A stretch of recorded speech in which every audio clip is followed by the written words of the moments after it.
Hello guys, welcome back to my channel. तो दोस्तों, मैं आप सभी के लिए लेकर आ गई हूँ एपिसोड 13 की हिंदी एक्सप्लेनेशन। तो चलिए दोस्तों, देरी ना करते हुए एपिसोड और वीडियो की शुरुआत करते हैं। तो एपिसोड की शुरुआत में हम देखते हैं जहाँ पे चैंग जो है मान्यांग को गाड़ी के आगे आने से बचा लेता है, लेकिन तब भी उसका छोटा सा एक्सीडेंट हो जाता है जिसकी वजह से वो बेहोश हो जाती है। वहीं पे चैंग उसको बेहोश होता हुआ देख काफी ज्यादा घबरा जाता है और डर जाता है। उसे उठाने की कोशिश करता है लेकिन वो उठती नहीं है, और वहीं पे उसके सामने मान्यांग के साथ बिताए हुए सारे हसीन लम्हे जो उसके सामने आने लग जाते हैं। फिर हम नेक्स्ट सीन में देखते हैं जहाँ पे मान्यांग जो है हॉस्पिटल में एडमिट होती है, उसका ट्रीटमेंट चल रहा होता है। वहीं पे नना को जो है सारी बातों के बारे में पता चल जाता, तो वो युआन और फांग से सब कुछ पूछ रही होती है। वो बोल रही होती है हैरान होते हुए कि ये सब कुछ सच है, और वो जो यंग सिंचैन है, क्या वो जुआंग फैमिली का पोता है जो 17 साल पहले गायब हो गया था। तो इसका मतलब जो अंदर लड़की लेटी हुई है, क्या वो जोंग शिनयान नहीं है? इसका मतलब वो शेन मानियांग है। क्या तुम सब लोग मुझसे झूठ बोलते हुए आ रहे थे? आखिर तुम सब लोगों ने मुझसे सच क्यों छिपाया? वहीं पे हम दूसरी तरफ देखते हैं जहाँ पे लिन जो है अपने भाई पर गुस्सा कर रही होती है। वो अपने भाई को कह रही होती है कि भाई, आपने आज तक मुझ पर हाथ नहीं उठाया, लेकिन आज आपने उस लड़की को डिफेंड करने के लिए मुझ पर हाथ उठाया। तभी उसका भाई कहता है कि तुम सोच समझ के बोलो, मैंने बचपन से तुम्हें प्यार किया है, मैंने कभी भी तुम पर हाथ नहीं उठाया। आज मैंने तुम पर हाथ उठाया तो उस लड़की को डिफेंड करने के लिए नहीं, बल्कि तुम्हें डिफेंड करने के लिए। और तुम्हें तो अच्छे से ही पता है कि हमारे माँ बाप जो है बचपन में ही गुजर गए थे, तो तुम्हारी परवरिश मैंने की है, हमेशा से मैंने तुम्हें प्यार किया है। तो तुम कैसे बोल सकती हो कि मैं उस लड़की को डिफेंड करने के लिए तुम पर हाथ उठा सकता हूँ? मैंने तुम पर हाथ इसलिए उठाया क्योंकि आज तुम जो हरकत करने जा रही थी उसके लिए। तभी वहाँ पे लिन बोलती है कि भाई, मेरा ऐसा कोई इरादा नहीं था, मैं बस उसको डरा रही थी ताकि वो सब कुछ उगल दे। तभी यहाँ पे उसका भाई बोलता है कि उसका तो बस मेरे सामने नाम ही मत लो। तभी यहाँ पे उसकी बहन बोलती है कि आप यन सिंचैंग के पीछे क्यों पड़े हुए हैं और मैं उसका नाम क्यों ना लूं। जहाँ पे लिन का भाई बोलता है कि तुम्हें अभी उसकी सच्चाई के बारे में नहीं पता है। तभी यहाँ पे लिन बोलती है कि उसकी सच्चाई चाहे कुछ भी हो, मुझे उससे कोई भी लेना देना नहीं है। अभी फिलहाल मेरे हाथ में उस लड़की के हाथ एक पक्का सबूत लग गया है जो ये साबित करता है कि वो असल में जोंग शिनयान नहीं है, और इसी सबूत के दम पर मैं यन सिंचैंग को अपने काबू में करूंगी। और अगर वो तब भी नहीं होता है तो मैं इस रिपोर्ट को पब्लिक कर दूंगी और सबको बता दूंगी कि एलिस्टार की जो सीईओ बनती फिर रही है वो असल में है ही नहीं। वहीं पे उसका भाई जो सारी सच्चाई बता देता है चैंग के बारे में। वो उसे न्यूज दिखाते हुए बता रहा होता है कि तुम्हें नहीं पता, यन सिंचैंग असल में यन ही है, वो चेयरमैन जुआंग का असल में पोता है और जुआंग फैमिली और एलिस्टार का असली वारिस है, जो कि 17 साल पहले कार एक्सीडेंट में गायब हो गया था। अब वो वापस आ गया है। तब यहाँ पे लिन जो ये खबर सुनकर एकदम से हैरान हो जाती है। वहीं पे हम दूसरी तरफ देखते हैं जहाँ पे चैंग जो है अपने ग्रैंडपा के पास जाकर सारी सच्चाई बता देता है अपने बारे में। वहीं पे जकाई भी आ जाता है। तभी वो जो है चैंग का कॉलर पकड़ते हुए बोलता है कि तुम्हारी हिम्मत कैसे हुई ये अफवाह फैलाने की कि तुम जो है इस खानदान के असली वारिस हो।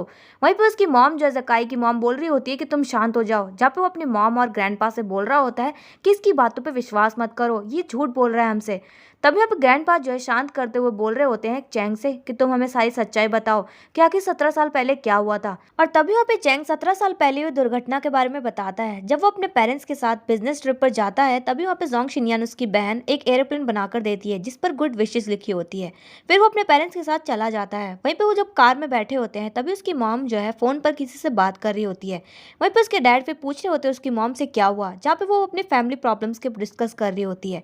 फिर वहाँ पे अपने हस्बैंड से बोल रही होती है कि जब हमारे बच्चे बड़े हो जाएंगे और सब कुछ जब वो संभाल लेंगे तो हम लोग जो है किसी शांत जगह पर जाकर अपनी जिंदगी आराम से गुजारेंगे। वहीं पे यन ही जो है सब कुछ पीछे से बैठा हुआ देख रहा होता है। तभी उसकी मॉम की जो है नजर पड़ती है। तभी वो अपने बेटे से पूछती है कि तुम जाग रहे हो या फिर हमारी आवाज सुनकर तुम जाग गए।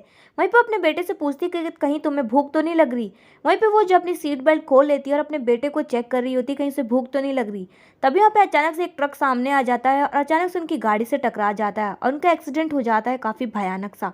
वहीं पे यन ही जो है बच जाता है, उसके पेरेंट्स की मौके पर ही डेथ हो जाती है। तभी वो अपने पेरेंट्स को जो है जगाने की कोशिश करता है रोते हुए, और वो काफी अकेला पड़ जाता है। फिर तभी अचानक से एक आदमी आता है पीछे से जो कि यनी को किडनैप करके ले जाता है और समंदर के अंदर डूबने के लिए फेंक देता है। फिर उसके बाद चैंग जो है ये सारी बातें बता देता है अपने ग्रैंडपा को। तो जकाया जो है इन बातों पर विश्वास नहीं करता है।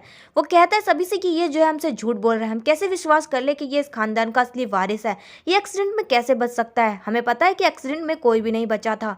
तभी वहाँ पे चैंग अपनी सच्चाई साबित करने के लिए अपनी उंगली से वो रिंग निकाल लेता है और अपने 17 साल पहले हुई चोट का निशान दिखाने लग जाता है। वहीं पे वो सभी को बताता है कि जब हम लोग गार्डन एरिया में मैं लिन मुफान के साथ खेल रहा था तो लिन मुफान से गलती से मेरे हाथों में चोट लग गई थी, उसकी वजह से ये निशान अभी तक है मेरे हाथों पे। और अगर आपको अभी भी विश्वास नहीं हो रहा है तो मेरे हाथ में ये डीएनए रिपोर्ट है, जो कि 3 महीने पहले जब ग्रैंडपा को किडनी ट्रांसफर करवाने के लिए ब्लड टेस्ट करवाया गया था, तो मैंने जो है अपना ब्लड टेस्ट करवाया था और मेरा ग्रैंडपा से खून मैच हो गया था। अगर आपको विश्वास नहीं हो रहा तो आप ये रिपोर्ट देख सकते हैं। अब ग्रैंडपा उससे बोलते हैं कि अगर तुम ये नहीं हो और 17 साल पहले बच गए थे तो तुमने सर्वाइव कैसे किया और तुम बड़े कहाँ हुए। जहाँ पे वो बताता है सारी सच्चाई कि मुझे जो है किसी ने समंदर से बाहर निकाल लिया था और दूसरी कंट्री के ऑर्फनेज में भेज दिया था। वहीं पे उसके साथ सारे बच्चे जो है बहुत ही गलत व्यवहार करते थे। यहाँ की केयर टेकर भी उसके साथ बहुत ही गलत व्यवहार करती थी। उसने काफी कुछ सहन किया है। तभी वहाँ पे ज़काया जो ये सब सुनने के बाद कहता है कि वाह क्या कहानी सुनाई है। पहले तुम जो है एक्सीडेंट में बच गए, फिर तुम्हें किसी ने समंदर में फेंक दिया, फिर कोई तुम्हें बचा के भी ले जाता है, दूसरी कंट्री के ऑर्फनेज में भेज देता है। वाह तुम ऐसी बकवास कैसे कर सकते हो, हम तुम पर विश्वास कैसे कर ले। मुझे अच्छे से याद है जब एक्सीडेंट वाले दिन हम लोगों ने जो है पुलिस को छानबीन करने के लिए लगाया और उस दिन हमें जो है किसी की भी डेड बॉडी नहीं मिली, और तुम अचानक से आके कहते हो कि तुम जो है जिंदा हो, हम तुम पर विश्वास कैसे कर ले। ऐसे तो फिर कल को तुम्हारी मॉम भी आकर कहेंगी कि वो जिंदा है, तो हम क्या यकीन कर लेंगे।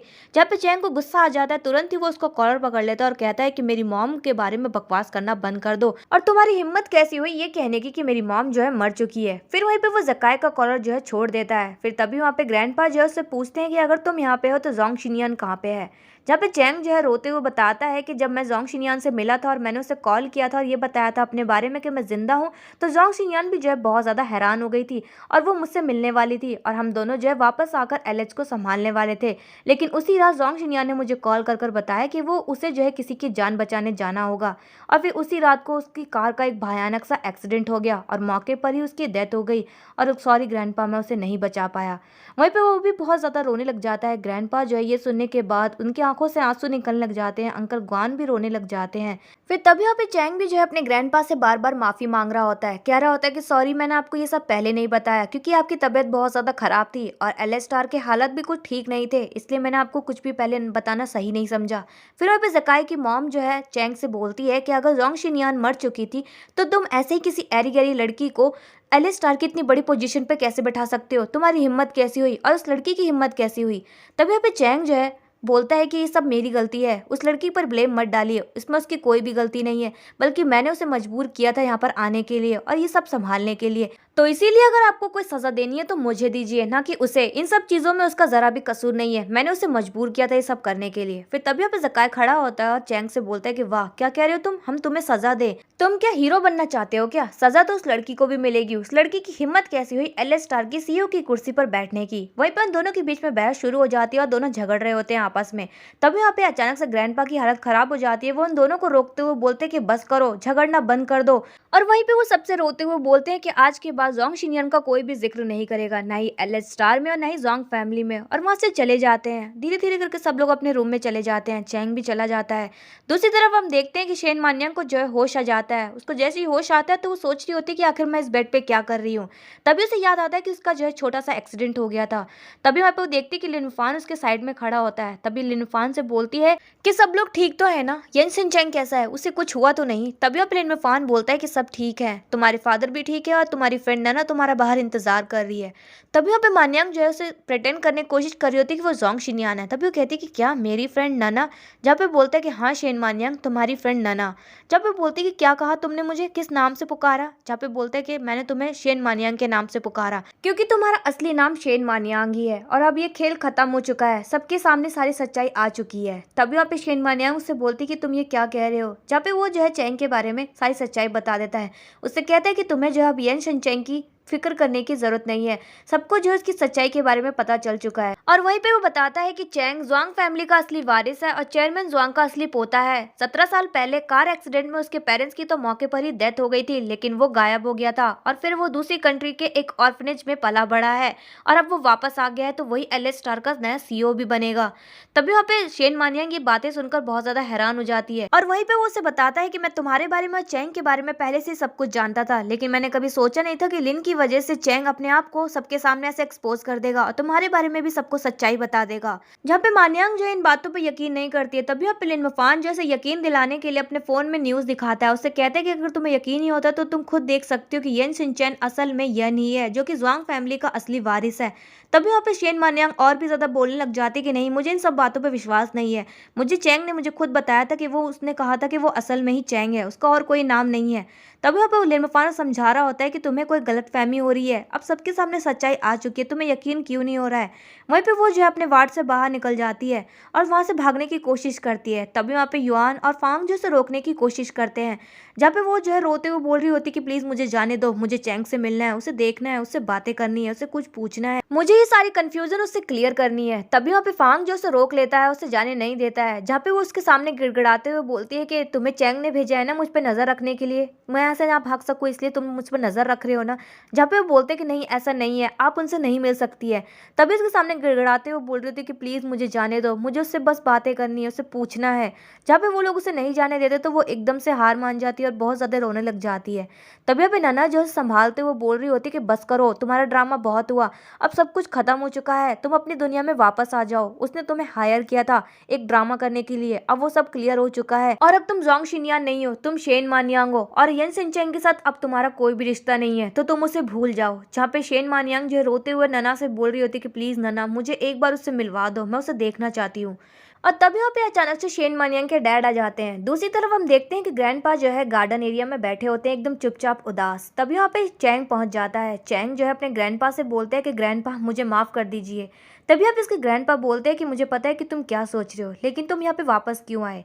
जहाँ पे अपने ग्रैंडपा से माफी मांगते हुए बोल रहा होता है कि मुझे पता है कि आप मुझसे नाराज हैं, अगर आप मुझसे नाराज हैं तो मुझसे बात कीजिए, मुझे डांटिए, मुझे मारिए, आप चाहे तो कुछ भी कर लीजिए, मुझे नफरत कर सकते हैं, लेकिन ऐसे चुप मत रहिए। तभी आप इसके ग्रैंडपा जो है उसको बोलते हैं कि मैं तुमसे नफरत कैसे कर सकता हूँ, तुम तो मेरे प्यारे बच्चे हो, मुझे इस बात की खुशी है कि तुम जो है जिंदा वापस आ गए हो, मैं तुमसे आखिर नफरत कैसे कर सकता हूँ, मैं तुमसे गुस्सा कैसे रह सकता हूँ। और वहीं पे वो बोलते हैं कि अब उस लड़की को भूल जाओ, उसको कभी भी वापस मत लेकर आना, नहीं उसका कभी नाम लेना। वहीं पे हम दूसरी तरफ हॉस्पिटल में शेन मानियांग को देखते हैं जो कि चुपचाप बेड पे लेटी हुई होती है। तभी वहाँ पे नन्हा जो है उसको खाना लेकर आती है उसे खिलाने के लिए। तभी वहाँ पे शेन मानियांग जो उससे गिड़गिड़ाते हुए बोलती है रोते हुए कि प्लीज नन्हा मेरी मदद करो, मुझे येन सिंचेंग से मिलना है, मुझे यहाँ से जाने दो। जहाँ पे नन्हा जो है उसे मना करती है, उसकी मदद करने से मना कर देती है। तभी वहाँ पे मानियांग जो उसके सामने और भी ज्यादा गिड़गिड़ाने लग जाती है, रोने लग जाती है, उसे बस मदद की भीख मांग रही होती है। तभी वहाँ पे नन्हा जो है उसकी मदद करने के लिए हाँ कर देती है और फिर नन्हा बाहर दरवाजे पर निगरानी रख रही होती है कि कोई अंदर ना आ जाए। वहीं पे शेन मानियांग जो है खिड़की से कूदकर बाहर भाग जाती है। फिर हम दूसरी तरफ देखते हैं जहाँ पे येनी जो है अंकल ग्वान के साथ मिलकर शिनयान की फोटो को लेकर गाड़ी में बैठकर कहीं जा रहा होता है। तभी वहाँ पे हम देखते हैं कि शेन मानियांग जो है सड़क पर चल रही होती है चुपचाप, और तभी वहाँ पे येनी की जो है नजर पड़ जाती है मानियांग पे, तो वो एकदम से घबरा जाता है उसे अकेले देखकर और तुरंत ही गाड़ी से निकलकर उसकी तरफ भागने लग जाता है। फिर अपने आप को अचानक से काम डाउन करता है और ऐसा दिखाता है जैसे उसे उसकी कोई परवाह ही नहीं है। फिर वो शेन मानियांग की तरफ जाता है और शेन मानियांग से कहता है कि तुम अकेली इतनी रात को यहाँ पे क्या कर रही हो, तुम तो हॉस्पिटल में थी ना, और मैंने फांग और युआन को जो है तुम पर नजर रखने के लिए कहा था, तुम यहाँ पे क्या कर रही हो, चलो मैं तुम्हें हॉस्पिटल छोड़ देता हूँ। तभी अभी शेन मानियांग जो है येनी की तरफ देखकर बोलती कि ओह तुम आ गए, मुझे तुमसे ही मिलना था। तभी वहाँ पे बोलती है कि मुझे तुमसे अकेले में बात करनी है। वहीं पे फिर येनी बोलता है कि ठीक है, अगर तुम्हें मुझसे बात करनी है तो करो। वहीं पे फिर मानियांग जो उससे पूछती है कि मैंने सुना है कि तुम्हारा जो है जुआंग फैमिली से कोई रिश्ता है, क्या ये सच है। जहाँ पे यानी जो है गर्दन हिलाकर हाँ में जवाब देता है। और फिर मानियांग उससे ये पूछती है क्या ये वही सच है जिसके बारे में तुम मुझे वक्त आने पे बताने वाले थे।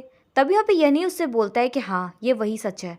तभी यहाँ पे मानियांग से बोलती है कि तुम कितने इनक्रेडिबल पर्सन हो और तुम जोंग फैमिली के असली वारिस भी थे, इसका मतलब तुम सब कुछ अपने बलबूते पे वापस ले सकते थे, तो तुमने मुझे इन सब चीजों में इन्वॉल्व क्यों किया। और इसका मतलब अब तो ये है कि तुम्हें अब मेरी बिल्कुल भी जरूरत नहीं है, सब कुछ खत्म जो हो गया है अब। और तुमने मुझसे कहा था कि तुम मुझे जो है 1 साल बाद मेरी दुनिया में वापस भेज दोगे, लेकिन अभी तो 1 साल भी नहीं हुआ था। वहीं पे वो रोते हुए ये सब कह रही होती है। फिर तभी वो बोलती है कि वैसे थैंक यू मुझे मेरी दुनिया में इतनी जल्दी वापस भेजने के लिए और सही सलामत। वहीं पे उसे गुड बाय बोलकर जा रही होती, जहाँ पे येनी जो है शेन मानियांग का हाथ पकड़कर उसे रोकने की कोशिश करता है। तभी वहाँ पे शेन मानियांग जो अपना हाथ छुड़ाते हुए और रोते हुए बोलती है कि हाँ मुझे पता है कि मेरी और तुम्हारी दुनिया बहुत ज्यादा अलग है, और शिनयान ने जो है मेरी जान बचाकर मुझ पर एहसान किया था और मैंने भी उसे वादा किया था, मैंने उसकी मदद कर कर उसका कर्जा चुका दिया है। अब सब कुछ खत्म होता है और अब हम दोनों भी जो है अलग होते हैं। वहीं पे फिर चैंग भी जो है हंसते हुए बोलता है कि हाँ तुमने सही कहा, अब सब कुछ खत्म हो गया है और मैंने जो है तुम्हें तुम्हारी दुनिया में वापस भेज दिया है और हम दोनों भी अब अलग होते हैं। फिर वहीं पे शेन मानियांग जो है येनी की तरफ देख रही होती है रोते हुए। फिर अचानक से बारिश जो है जोरों से शुरू हो जाती है। फिर शेन मानियांग जो अपने हाथों से रिंग उतारते हुए येनी के हाथों में रखती है और फिर उसके हाथों पे जोरों से काटते हुए वहां से भाग जाती है रोते हुए। फिर येनी भी जो है पहले प्रिटेंड कर रहा होता है, उसे कोई फर्क ही नहीं पड़ता है। शेन मानियांग के जाते ही वो भी जो है जोरों से रोने लग जाता है और दोस्तों यहीं पर एपिसोड 13 की एंडिंग हो जाती है। तो दोस्तों मैं मिलूंगी मेरे नेक्स्ट वीडियो में एपिसोड 14 की हिंदी एक्सप्लेनेशन के साथ। आपको इस एपिसोड और वीडियो की हिंदी एक्सप्लेनेशन कैसी लगी कमेंट बॉक्स में कमेंट करके जरूर बताएं। चैनल पर नए हैं सब्सक्राइब करें, वीडियो को लाइक करना ना भूलें and thanks for watching my video.